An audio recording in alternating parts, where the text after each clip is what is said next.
વિષય અર્થશાસ્ત્ર, chapter number 8. એની અંદર અગાઉના લેક્ચરની અંદર આપણે આર્થિક સુધારાઓના હેતુઓ, ઉદારીકરણની પ્રક્રિયા છે તે પૂર્ણ કરેલ હતી.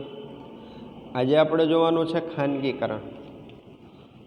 તો ખાનગીકરણની અંદર જોઈએ તો ખાનગીકરણ કહેવાય કોને? તો કે ભાઈ ખાનગીકરણ એટલે ઔદ્યોગિક માલિકીનું જાહેર ક્ષેત્રમાંથી ખાનગી ક્ષેત્રમાં હસ્તાંતરણ. અહીંયા ઔદ્યોગિક માલિકીનું કયું ક્ષેત્ર કીધું છે? તો કે જાહેર ક્ષેત્ર. એમાંથી તો કે ભાઈ ખાનગી ક્ષેત્રની અંદર શું કરવાનું છે? તો કે હસ્તાંતરણ કરવાનું છે. બરોબર છે? તો કે એને ખાનગીકરણ તરીકે ઓળખવામાં આવે છે. ઔદ્યોગિક માલિકીનું જાહેર ક્ષેત્ર છે, એમાંથી ખાનગી ક્ષેત્રમાં શું કરવાનું? તો કે હસ્તાંતરણ. એટલે કે જે ઔદ્યોગિક એકમો છે એની માલિકી છે એ સરકાર હસ્તક છે. એની માલિકી છે હવે કોને આપી દેવાની છે? તો કે ભાઈ ખાનગી ક્ષેત્રને આપી દેવાની છે. બરાબર છે? એ રાજ્ય દેશમાં જાહેર ક્ષેત્રના ઉદ્યોગોની માલિકી અને સંચાલન છે ને એ ધરાવે છે. આ માલિકી અને સંચાલન પૂર્ણ રૂપે અથવા તો આંશિક રૂપે ખાનગી ક્ષેત્રને સોંપવાની પ્રક્રિયા એટલે ખાનગીકરણ. અહીંયા તો કે રાજ્ય છે એ દેશમાં જાહેર ક્ષેત્રના ઉદ્યોગોનું માલિકી અને સંચાલન ધરાવે છે. જાહેર ક્ષેત્ર એટલે કે ભાઈ જે સરકારી માલિકીના છે. બરાબર છે?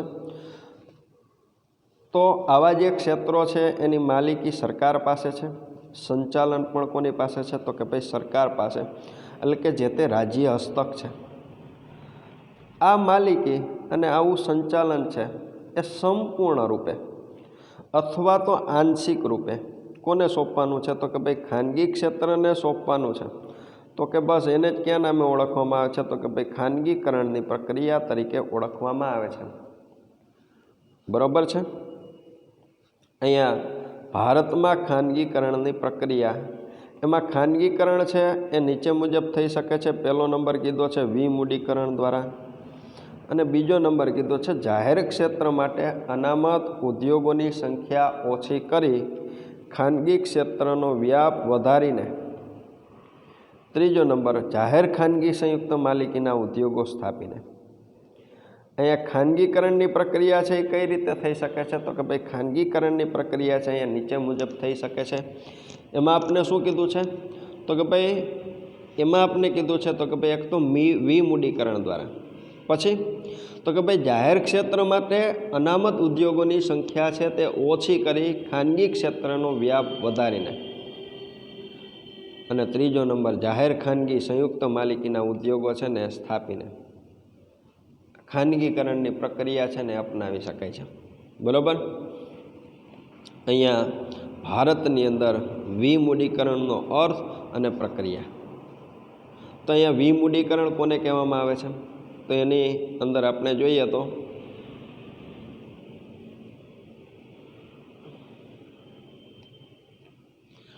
એમાં કીધું છે વિમૂડીકરણ એટલે જાહેર ક્ષેત્રના ઉદ્યોગોમાંથી રાજ્ય પોતાનો ફાળો ઓછો કરીને કે પાછો ખેંચીને ખાનગી ક્ષેત્રને વેચે છે. અને ક્યાં નામે ઓળખવામાં આવે છે? તો કે ભાઈ વિમૂડીકરણ કહેવામાં આવે છે. ફરીથી એકવાર, તો કે ભાઈ જાહેર ક્ષેત્રના ઉદ્યોગોમાંથી રાજ્ય છે એ પોતાનો ફાળો ઓછો કરે અથવા તો એને પાછો ખેંચી લે છે. એની અંદર જે રોકાણ કરેલું છે રોકાણ ઓછું કરી નાખે છે, અથવા તો એ રોકાણને પોતે પાછું ખેંચી લે છે અને કોને આપી દે છે એ હિસ્સો? તો કે ભાઈ ખાનગી ક્ષેત્રને આપી દે છે. અને ક્યાં નામે ઓળખવામાં આવે છે? તો કે ભાઈ ખાનગીકરણ તરીકે ઓળખવામાં આવે છે. બરાબર? આમ રાજ્ય જાહેર ક્ષેત્રના ઉદ્યોગોમાંથી પોતાની મૂડી પાછી ખેંચે છે, જેને વિમૂડીકરણ કહે છે. આવી રીતના રાજ્ય છે એ જાહેર ક્ષેત્રના ઉદ્યોગોમાંથી પોતાની મૂડી છે ને પાછી ખેંચી લે છે. બસ એને જ ક્યાં નામે ઓળખવામાં આવે છે? તો કે ભાઈ એને જ વિમૂડીકરણ તરીકે ઓળખવામાં આવે છે. પ્રક્રિયા કીધી છે તો કે ભાઈ ભારતમાં વિમૂડીકરણની પ્રક્રિયા સમજવા માટે 2 બાબતો છે એને સમજવી જરૂરી છે. કઈ 2 બાબતો કીધી છે? તો એની અંદર પહેલો નંબર આપને કીધું છે, પ્રથમ તો સરકાર જાહેર ક્ષેત્રના ઉદ્યોગોના શેર ખાનગી ક્ષેત્રને વેચીને માલિકીનું હસ્તાંતરણ કહે એને ક્યાં નામે ઓળખવામાં આવે છે? તો કે ભાઈ એને વિમૂડીકરણ કહેવાય. અહીંયા જાહેર ક્ષેત્રના ઉદ્યોગોના જે શેર છે, આ શેર છે એ વેચી નાખવાના છે. કોને વેચી નાખવાના છે? તો કે ભાઈ ખાનગી ક્ષેત્રને. એને શું કહેવામાં આવે છે? તો કે ભાઈ માલિકીનું હસ્તાંતરણ કહેવામાં આવે છે. બસ એ જ એટલે શું છે? તો કે ભાઈ એટલે કે ખાનગીકરણ છે. બરાબર છે? તો કે ભાઈ આવું ખાનગીકરણ કેવી રીતે થાય છે? તો કે ભાઈ આવું ખાનગીકરણ છે એ 2 રીતે થાય છે. એમાં આપેલું છે તો કે જાહેર ક્ષેત્રના તમામ શેર છે એ ખાનગી ક્ષેત્રને વેચી દેવા. આવી રીતના શું થઈ શકે છે? તો કે ભાઈ આવી રીતના માલિકીનું સંપૂર્ણ છે એ હસ્તાંતરણ થઈ શકે છે. જાહેર ક્ષેત્રના તમામ શેર છે એ કોને સોંપી દેવાના છે? તો કે ભાઈ ખાનગી ક્ષેત્ર છે એને સોંપી દેવાના છે અને વેચી દેવાના છે. એટલે કે અહીંયા માલિકીનું સંપૂર્ણ હસ્તાંતરણ થાય છે. અને એટલે શું કીધું છે? તો કે ભાઈ જાહેર ક્ષેત્રના કેટલાક શેર છે એ ખાનગી ક્ષેત્રને વેચવા. દાખલા તરીકે 29% શેર વેચવા, 49% શેર છે એ ખાનગી ક્ષેત્રને આપવા, કે અંશતઃ ખાનગીકરણ કહેવામાં આવે છે. અહીંયા તો કે ભાઈ તમામ શેર વેચવા, સંપૂર્ણ ખાનગીકરણ. અહીંયા તો કે ભાઈ કેટલાક શેર વેચવા. કેટલાક શેર એટલે કે 29% શેર હોય, 49% શેર હોય તો એને અંશતઃ ખાનગીકરણ કહેવામાં આવે છે. જો 51%થી ઓછા શેર વેચાય તો નાના પાયાનું મૂડીરોકાણ કહેવાય, અને 51%થી વધારે શેર વેચાય તો મોટા પાયાનું વિમૂડીકરણ કહેવામાં આવે છે. બરાબર છે? વિમૂડીકરણ એટલે શું કીધું હતું? તો કે ભાઈ જાહેર ક્ષેત્રનો જે હિસ્સો છે એ હિસ્સો છે એ કોને સોંપી દેવાનો છે? તો કે ભાઈ ખાનગી ક્ષેત્રને સોંપી દેવાનો છે. અહીંયા 51%થી ઓછા શેરનું વેચાણ થયેલું હોય તો નાના પાયાનું મૂડીરોકાણ થયેલું છે. કોના દ્વારા? તો કે ભાઈ ખાનગી ક્ષેત્ર દ્વારા. બરાબર? એ ખાનગી ક્ષેત્ર દ્વારા જે મૂડીરોકાણ થયેલું છે, જાહેર ક્ષેત્રના શેર છે એની ખરીદી કરેલી છે, બસ એને જ ક્યાં નામે ઓળખવામાં આવે છે? તો કે ભાઈ એને જ વિમૂડીકરણ તરીકે ઓળખવામાં આવે છે. અને 51%થી વધારે શેર વેચાય તો મોટા પાયાનું વિમૂડીકરણ કહેવામાં આવે છે. ક્લિયર? અહીંયા આગળ આપણે જોઈએ તો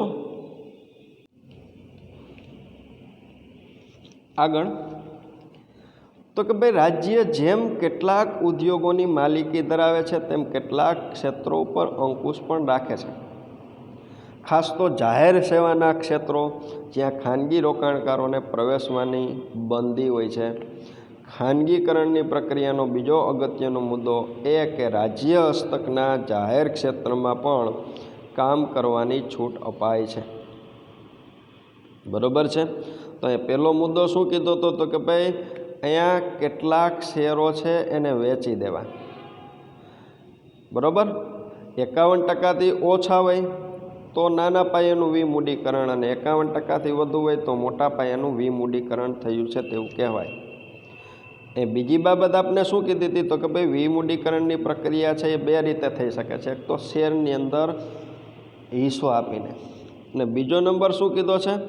તો કે ભાઈ રાજ્ય જેમ કેટલાક ઉદ્યોગોની માલિકી ધરાવે છે તેમ કેટલાક ક્ષેત્રો ઉપર અંકુશ પણ રાખે છે. ખાસ તો જાહેર સેવાના ક્ષેત્રો જ્યાં ખાનગી રોકાણકારોને પ્રવેશવાની શું હોય છે? તો કે ભાઈ બંધી હોય છે. એટલે કે અહીંયા ખાનગી ક્ષેત્ર છે એ પ્રવેશી શકતો નથી. એ ખાનગીકરણની પ્રક્રિયાનો બીજો અગત્યનો મુદ્દો એ કે રાજ્ય હસ્તકના જાહેર ક્ષેત્રમાં પણ કામ કરવાની છૂટ અપાય. કોને? તો કે ભાઈ ખાનગી ક્ષેત્રને. આને પણ શું કહી શકાય? તો કે ભાઈ વિમૂડીકરણ કહી શકાય છે. આને શું કહી શકાય છે? તો કે ભાઈ આને પણ ખાનગીકરણ કહી શકાય છે. ક્લિયર? એ દાખલા તરીકે તો કે ભાઈ બેન્કિંગ વ્યવસાય છે એની અંદર આપણે જોઈએ છે જાહેર ક્ષેત્રની બેન્કો છે અને ખાનગી ક્ષેત્રની પણ બેન્કો છે. શિક્ષણની અંદર પણ આપણે જોઈએ છીએ તો કે ભાઈ સરકાર દ્વારા પણ શિક્ષણ આપવામાં આવે છે, ખાનગી સંસ્થાઓ દ્વારા પણ શિક્ષણ આપવામાં આવે છે. એ જ રીતના સંદેશા વ્યવહારની અંદર પણ આપણે જોઈ શકીએ છીએ, વાહન વ્યવહારની અંદર પણ આપણે જોઈ શકીએ છીએ, બરાબર છે. સંદેશા વ્યવહારની અંદર તો કે ભાઈ BSNL છે સરકારની માલિકીનું છે અને અન્ય કંપનીઓ છે એ પ્રાઇવેટ કંપનીઓ છે, એ પણ સંદેશા વ્યવહારની સુવિધા છે એ પૂરી પાડે છે. વાહન વ્યવહારની અંદર આપણે જોઈએ તો પરિવહનની સેવા તો કે ભાઈ નિગમ દ્વારા સેવા પૂરી પાડવામાં આવે છે અને ખાનગી કંપનીઓ દ્વારા પણ પરિવહનની સેવાઓ છે તે પૂરી પાડવામાં આવે છે, બરાબર છે.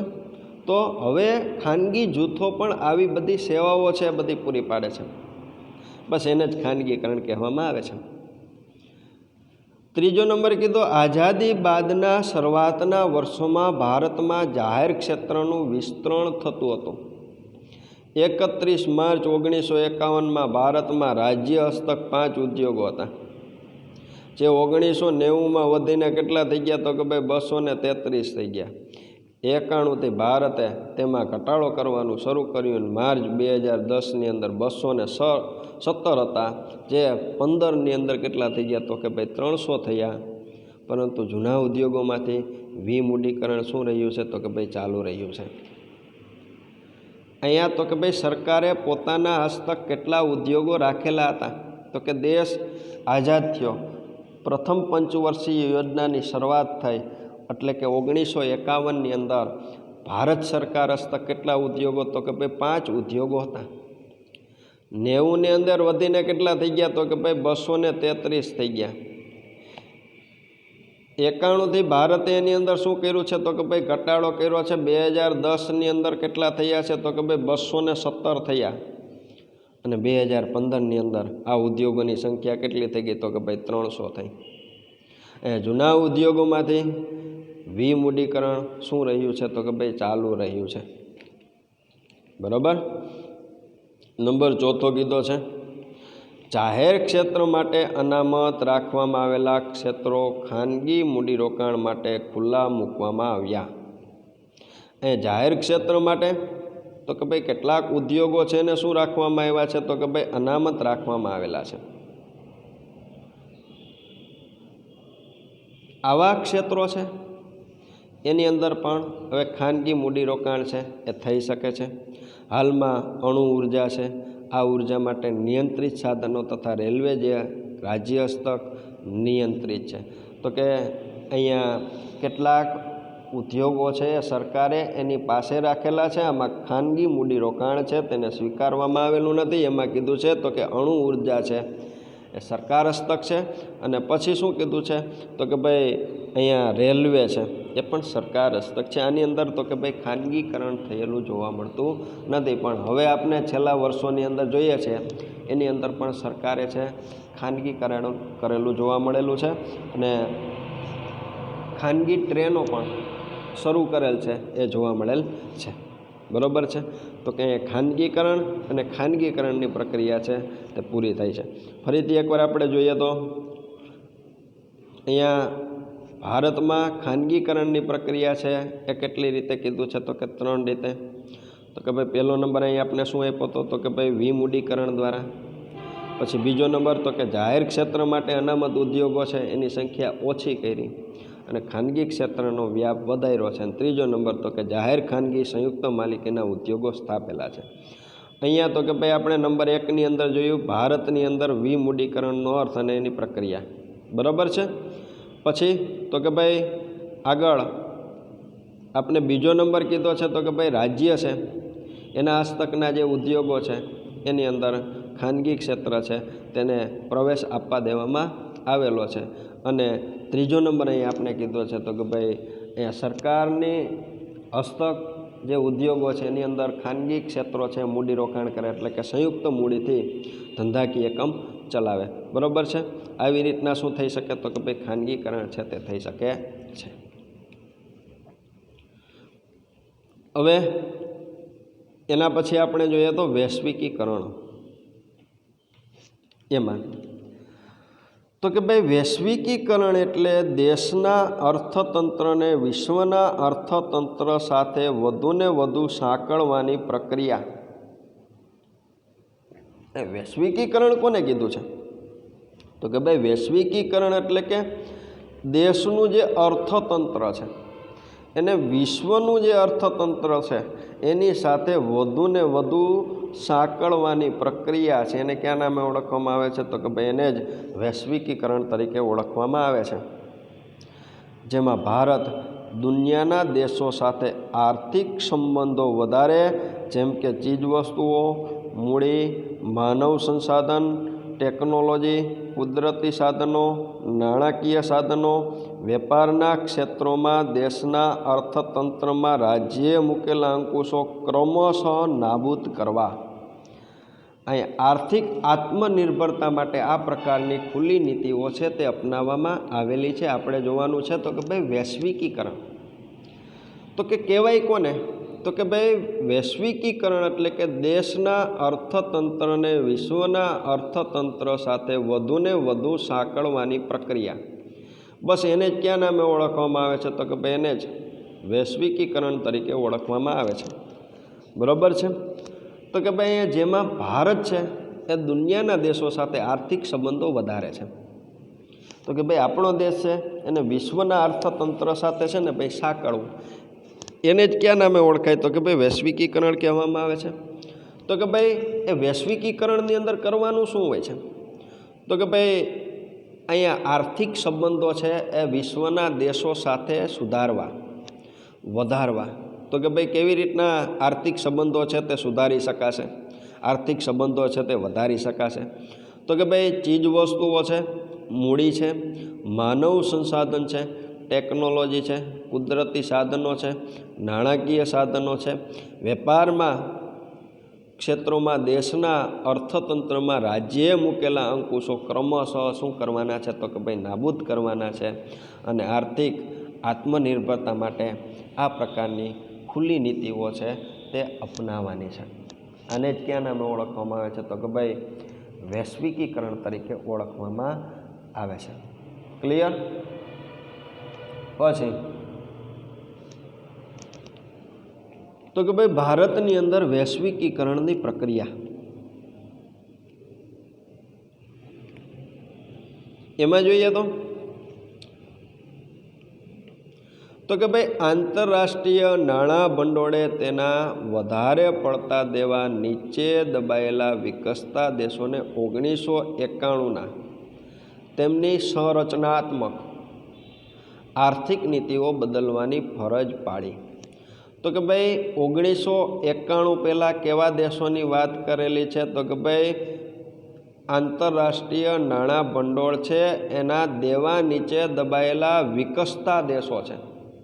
તો કે ભાઈ આ બધા વિકસતા દેશો કેવા હતા? તો કે ભાઈ એ બધા વિકસતા દેશો છે એ પોતે પોતાનું સંરક્ષણ કરતા હતા, એના દેશોના ઉદ્યોગોનું રક્ષણ કરતા હતા. તો આવા જે ઉદ્યોગો હતા, આવા જે દેશો હતા, એ બધા દેશોને પોતાના દેશની આર્થિક નીતિઓ છે એ બદલવાની છે ને ફરજ પાડી. કોઈને? તો કે ભાઈ આંતરરાષ્ટ્રીય નાણાં ભંડોળે. માટે ભારતે પણ દેશના ઉદ્યોગોને રક્ષણ આપનારી આર્થિક નીતિઓમાંથી મુક્ત આંતરરાષ્ટ્રીય વ્યાપારને પ્રોત્સાહક નીતિઓ સ્વીકારી. તો કે ભાઈ ભારત પાસે નાણાંની તંગી હતી, જેના પરિણામે આપણે આંતરરાષ્ટ્રીય નાણાં ભંડોળ પાસેથી નાણાં છે એ લાવતા હતા, આપણે દેવાની અંદર ડૂબેલા હતા. બરાબર છે? જેના પરિણામે આંતરરાષ્ટ્રીય નાણાં ભંડોળ સંસ્થાએ આપણને શું કીધેલું છે? તો કે ભાઈ નાણાં તો તમને મળશે, પરંતુ તમારે તમારી આર્થિક નીતિ છે તેની અંદર ફેરફાર કરવો પડશે. એ અનુસંધાને તો કે ભાઈ આપણા અર્થતંત્રને વિશ્વના અર્થતંત્ર સાથે સાંકળવામાં આવ્યું અને દેશની અંદર મુક્ત આંતરરાષ્ટ્રીય વ્યાપાર છે એને પ્રોત્સાહન આપવામાં આવ્યું. અહીંયા ભારતમાં વૈશ્વિકીકરણની પ્રક્રિયાઓ શરૂ થઈ છે. તો કે ભાઈ એની અંદર આપણે જોઈએ તો કઈ કઈ બાબતો છે એ જોવા મળે છે.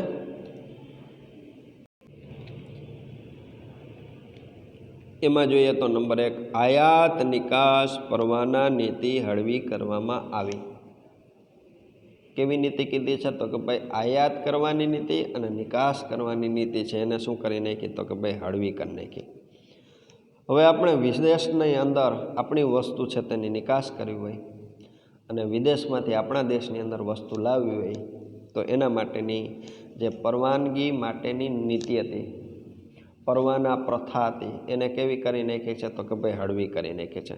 શા માટે? તો કે ભાઈ વૈશ્વિકીકરણની પ્રક્રિયા અંતર્ગત. પછી તો કે ભાઈ 1995માં ભારત વિશ્વ વ્યાપાર સંસ્થા એટલે કે WTO વર્લ્ડ ટ્રેડ ઓર્ગેનાઇઝેશનનું સભ્ય બન્યો અને તેના નિયમોનું શું કર્યું છે? તો કે ભાઈ પાલન થયું હતું.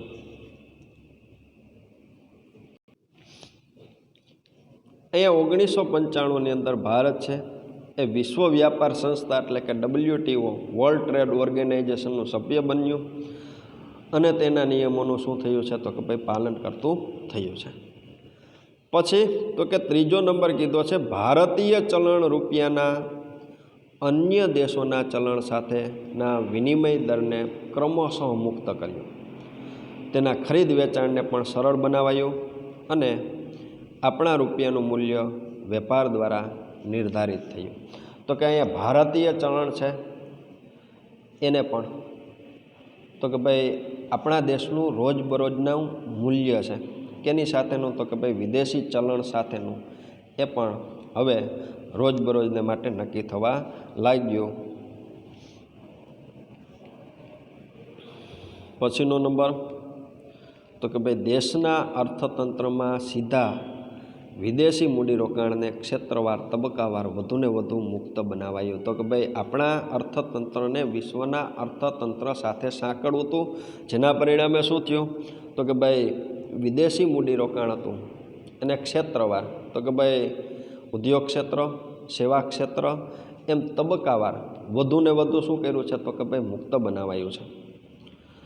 પછી તો કે ભાઈ ભારતીય ઉદ્યોગકારો, રોકાણકારોને અન્ય દેશો સાથેના આર્થિક વ્યવહારોમાં વધુ મોકળાશ આપવામાં આવી. તો કે ભાઈ આપણા ઉદ્યોગપતિઓ હતા, આપણા રોકાણકારો હતા, એને શું થયું? તો કે ભાઈ અન્ય દેશો સાથે એણે કોઈપણ પ્રકારના આર્થિક વ્યવહાર કરવો હોય તો તે કરી શકે છે. 1991 પહેલાં એની અંદર પણ શું હતું? તો કે ભાઈ પ્રતિબંધો હતા, એ પ્રતિબંધો પણ હટાવવામાં આવ્યા છે.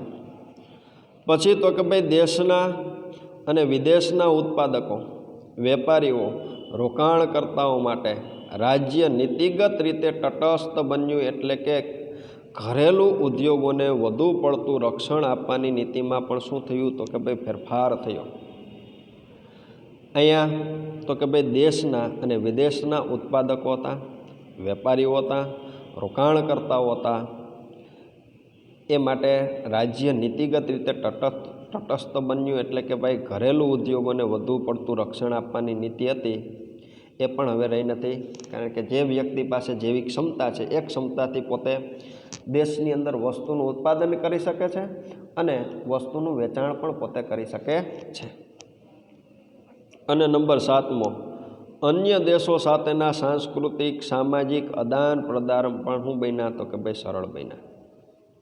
બરાબર છે? તો કે ભાઈ આવી રીતના દેશની અંદર શું કીધું છે? તો કે ભાઈ વૈશ્વિકીકરણની પ્રક્રિયા છે એ જોવા મળેલી હતી. હવે વાત આવે છે ભારતની અંદર વિદેશી મૂડીરોકાણ.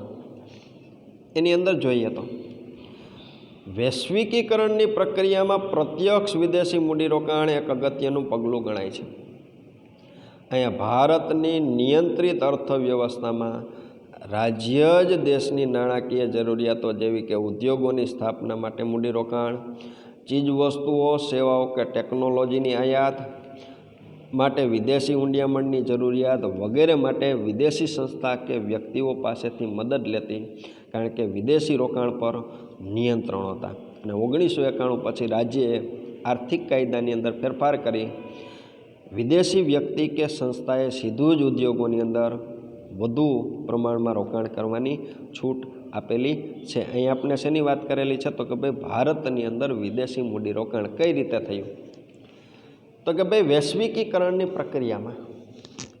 એ વૈશ્વિકીકરણ કહેવાય છે કોને? તો કે ભાઈ વિશ્વના અર્થતંત્રને આપણા અર્થતંત્ર સાથે સાંકળવાની પ્રક્રિયા છે તેને વૈશ્વિકીકરણ કહેવાય. બરાબર છે. તો અહીંયા પ્રત્યક્ષ વિદેશી મૂડીરોકાણ એ એક અગત્યનું પગલું ગણાય છે. એટલે કે ભાઈ કોઈ વ્યક્તિ છે એ સીધું આપણા દેશના ઉદ્યોગોની અંદર મૂડીરોકાણ કરી શકે. આ એક મહત્ત્વનું પગલું ગણી શકાય. ભારતની નિયંત્રિત અર્થવ્યવસ્થામાં તો કે ભાઈ 1991 પહેલાં આપણે કોઈ પણ પ્રકારની કામગીરી કરવી હોય તો એના માટે આપણે સરકાર પાસે પરવાનગી લેવાની જરૂર હતી. તો કે નિયંત્રિત અર્થવ્યવસ્થામાં રાજ્ય જ દેશની નાણાકીય જરૂરિયાતો જેવી કે ઉદ્યોગોની સ્થાપના માટે મૂડીરોકાણ, ચીજ વસ્તુઓ કે સેવાઓ કે ટેકનોલોજીની આયાત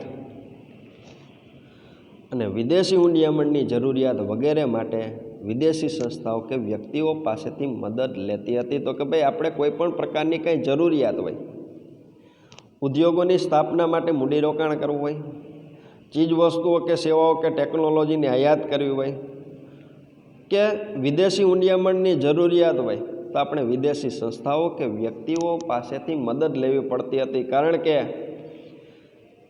વિદેશી રોકાણ પર નિયંત્રણો હતા. 1991 પછી રાજ્યએ આર્થિક કાયદાઓમાં ફેરફાર કરીને વિદેશી વ્યક્તિ કે સંસ્થાઓને સીધું જ ઉદ્યોગની અંદર વધુ પ્રમાણમાં રોકાણ કરવાની છૂટ આપેલી છે.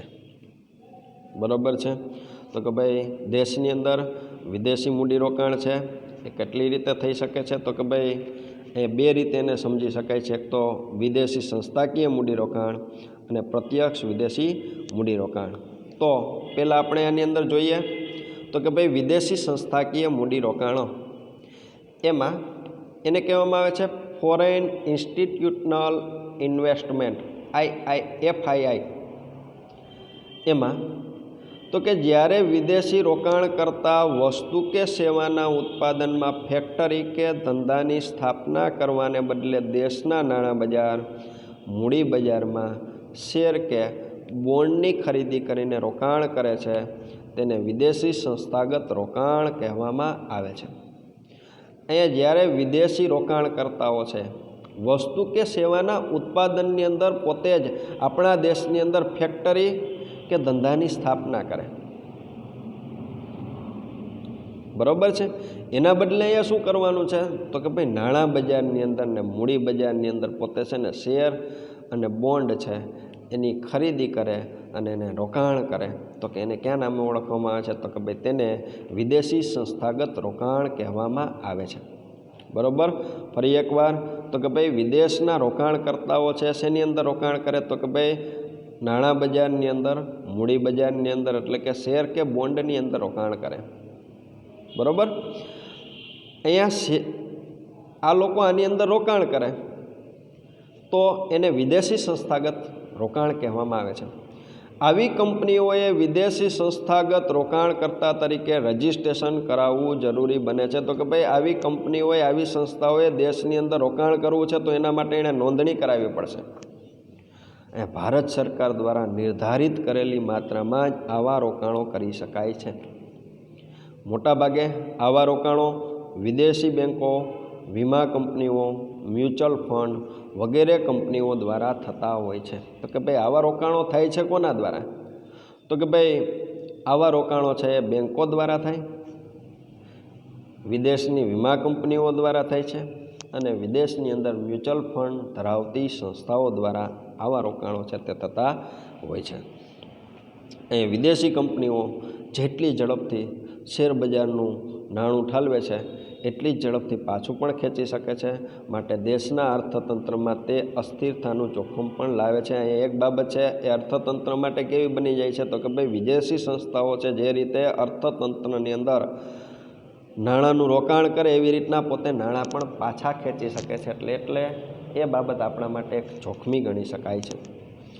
અને બીજો નંબર કીધો પ્રત્યક્ષ વિદેશી મૂડીરોકાણ. તો કે ભાઈ વૈશ્વિકીકરણ બાદ ભારતમાં વિદેશી કંપનીઓને ઉત્પાદન તથા વેચાણના ક્ષેત્રોમાં સીધું જ રોકાણ કરવા દેવામાં આવે છે, જે પ્રત્યક્ષ વિદેશી મૂડીરોકાણ છે. અહીંયા વિદેશી કંપનીઓને ઉત્પાદન અને વેચાણની અંદર સીધું મૂડીરોકાણ કરવામાં આવે એને પ્રત્યક્ષ વિદેશી મૂડીરોકાણ કહેવામાં આવે છે. સંસ્થાકીય મૂડીરોકાણની અંદર શું હતું તો કે એ લોકો શેર છે, બોન્ડ છે, એની અંદર રોકાણ કરતા હતા. બરાબર છે. અહીંયા જ્યારે વિદેશી વ્યક્તિ, સંસ્થા કે કંપનીઓ દેશના અર્થતંત્રમાં વસ્તુ કે સેવાના ઉત્પાદન કે વેચાણના ક્ષેત્રોમાં સીધું જ મૂડીરોકાણ કરે છે તેને શું કહેવાય તો કે ભાઈ પ્રત્યક્ષ વિદેશી મૂડીરોકાણ કહેવામાં આવે છે.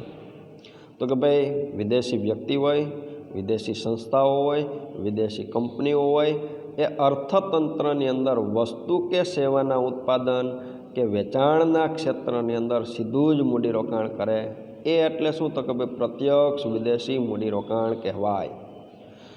અહીં કંપની હોય, ફેક્ટરી હોય, ઉદ્યોગ ધંધાની તેઓ પોતે જ સ્થાપના કરે છે કે સીધી ભાગીદારી કરે છે અને સંચાલનમાં પણ એ લોકો છે કાબુ પોતે મેળવતા હોય છે. બરાબર છે. તો અહીંયા આપણે વિદેશી સંસ્થાકીય મૂડીરોકાણ અને પ્રત્યક્ષ વિદેશી મૂડીરોકાણ છે તે પૂરું કરેલું છે. આગળના લેક્ચરની અંદર આપણે પ્રત્યક્ષ વિદેશી મૂડીરોકાણ છે એનું સ્વરૂપ છે, ભારતની અંદર વિદેશ વ્યાપારની નીતિ છે, તેના વિશે આવતા લેક્ચરની અંદર આપણે અભ્યાસ કરીશું. અહીંયા આપણો લેક્ચર છે તે પૂર્ણ કરીએ છીએ.